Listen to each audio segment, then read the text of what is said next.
नमस्कार, मी दीपक कोळसुले। संध्याकाळचे 7 वाजता आहेत। महाराष्ट्र देशामध्ये आपल्या सगळ्यांचं स्वागत। दिवसभरातल्या सगळ्या महत्त्वाच्या घडामोडींचा घेऊया सविस्तर आढावा। महायुती सरकारमधल्या तिन्ही पक्षांमध्ये अंतर्गत वाद आणि कुरघोडीचं राजकारण हे चालत असल्याचं नेहमीच ऐकायला मिळतं।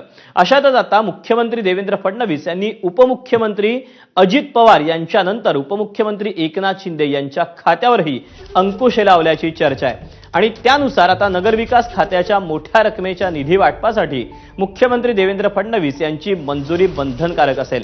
आगामी स्थानिक स्वराज्य संस्थांच्या निवडणुका डोळ्यासमोर ठेवून निधी वाटपाला मुख्यमंत्र्यांनी लगाम घातल्याचं दिसतंय।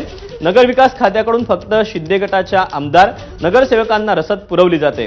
मित्रपक्षाच्या आमदारांना तितकासा निधी मिळत नाही अशी कुजबूज महायुतीच्या गोटात होती। त्यामुळेच फडणवीस यांनी आता नगरविकास खात्याच्या कारभारात लक्ष घालायचं ठरवलंय। याची अजितदादांच्या अर्थ खात्याच्या फायलीवरही फडणवीसांनी असंच लक्ष घातलं होतं।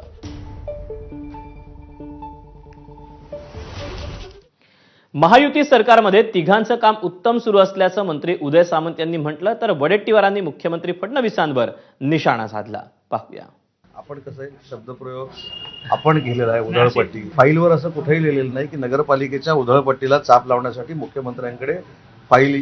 माननीय मुख्यमंत्री आणि दोन्ही उपमुख्यमंत्री एका ट्रॅकवर काम करतायत, महायुती म्हणून काम करतायत। त्याच्यामुळे उधळपट्टी झाली त्याला चाप लावला, उधळपट्टी झाली नाही म्हणून त्याला चाप लावला नाही, असं सरकारमध्ये कुठेही होत नाही। तिघांचंही बॉन्डिंग अतिशय चांगलं आहे आणि तिघांच्याही नेतृत्वाखाली नगरविकास खातं अतिशय चांगल्या पद्धतीनं धावतंय। आता सगळ्याच ठिकाणी मुख्यमंत्री बॉस आहेत। यांना मी मागच्या वेळेस अर्थ चुकीचा काढला होता। बैलगाडीचे मालक सध्या देवेंद्र फडणवीस आहे आणि बैलगाडी खेचणारे सध्या 2 जण बारामतीकर आणि ठाणेकर आहेत। त्यामुळे नागपूरकरांचा वर्चस्व तो कायम ठेवण्यासाठी सगळे अधिकार त्यांनी स्वतःच्या हातात ठेवले असतील।